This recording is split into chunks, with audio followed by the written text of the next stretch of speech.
Hello book lovers and welcome back. So today we're going to jump right into the review of an amazing book reviewed over the week, which is titled Knowing God Intimately, Being as Close to Him as You Want to Be by the amazing author Joyce, Meyer.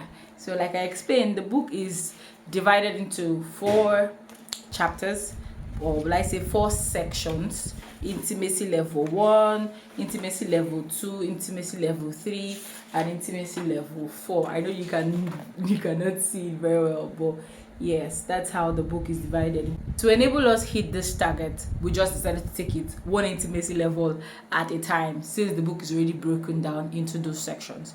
So this week we handled intimacy level 1. So right now we're going to talk about the things that Joyce Meyer talked about in this chapter and how it applies to our lives, my life. And I would love to hear in the comment section what you learned in the course of your study, if you're studying along with me, which I hope you're doing, or if not, if you're intending to, that would be nice as well. But just in case you're not reading the book with me, this particular book, if there's any book you're studying, feel free to share what you're learning and how it's just changing your life in general. So let's jump right in. So the first title of number 1 says something seems to be missing, and of course, if you're a believer, you will agree with me that sometimes there are some things that other believers say that maybe gets you wondering as to whether your relationship with God is made in China. No offense, China, but you just feel as if there's something missing. And there is more. You hear someone say something and the Lord said to me, and you're wondering, when is the Lord going to say mine to me and all that? And people having deeper dimensions or deeper experiences with God, that makes you wonder, this intimacy, is it just for a certain few? So these are a few silent points I picked out from my study of this book on the first few sections. Number 1, knowing God intimately is possible. That is the plan. That is what God desires. He wants to know you. He wants to know me. He wants to know you personally. So knowing God intimately is possible. I know you've seen people that you admire that have very beautiful relationships with God. Trust me, the difference between you and them is commitment. It's commitment to seeking God and finding God for themselves. Another thing I pointed out is that some people want to be as close as God where they're still in charge. One of the things Joyce Meyer mentioned, the scripture that says, talking about different levels, from the ankle to knee deep to the waist deep to the point of overflow. Some believers just want to be in the ankle deep. I don't swim very well, I'm trying to learn. But one of the things I know is that when the water is at ankle deep, you still have your footing. So most people just want to be friends with God up to the point where they're still in charge, where they can still make decisions. But that is not the goal of someone that is seeking intimacy with God. If intimacy is your goal, then you need to come up to the point of overflow. And in that point, when the water has exceeded your shoulders, you're no longer in charge. I will beside you if you cannot swim. They will need to call lifeguards to come and help you. But that's what intimacy is. To that point where it's no longer you in charge, where God really is no longer you that live, but God living in you and working all his workings through you. So that was an amazing point. Another thing is that for lasting inner joy, we need to continually seek intimacy. So she pointed out that you cannot get joy from just owning things or having things or letting things have you. No, there'll be a point in your life, or there is a point in the life of everyone or every believer, but there's always something that is just yearning for something more. You have money, but no, that's not your problem. You have health, you have all answers to your prayers, but there's still something missing. So inner joy does not come from things that you have. It comes from finding God and seeking intimacy.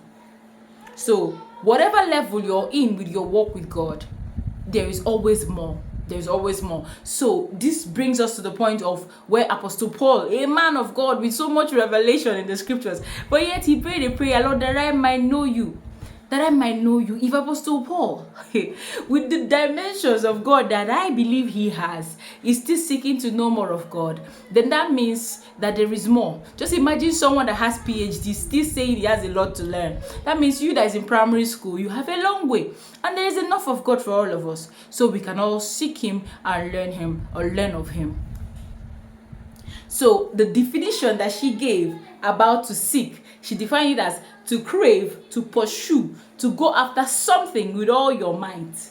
to go after something with all your might. Conclusion, Joyce brings back to our reminder that you cannot seek intimacy without first giving your life to Christ. So if you're not saved, that's your first class. You need to give your life to Christ. Then you need to be a student of the word, because when the Bible talks about intimacy, you have to find scriptures that reminds you that intimacy is possible. One very popular one she mentioned is Proverbs chapter 8 verse 17. I read, it says, I love those who love me, and those who seek me early and diligently shall find me.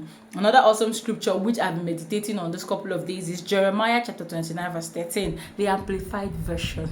It says, then with a deep longing you will seek me and require me as a vital necessity. That particular line was just as a vital necessity.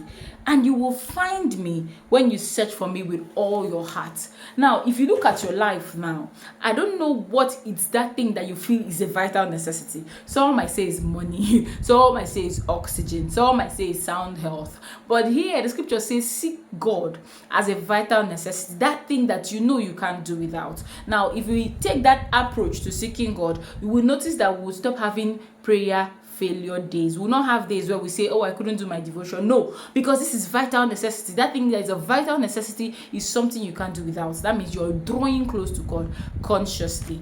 And that point is really awesome. If you approach our Christian walk and our journey to intimacy with this mindset, a whole lot will open up for us. She also pointed out in summary that you cannot live in the flesh and enjoy intimacy. So you cannot live in the flesh and enjoy intimacy. You have to always be conscious of the presence of God. This is the end of the review of the first 4 chapters. So we'll be stepping into intimacy level 2 by next week. So if you don't have the book yet, feel free to pick up the book. And if you enjoyed watching this video, please drop a comment, please like and share, and let someone know that there's a channel reviewing books in this season. Thank you so much for tuning in. See you in the next one. Bye.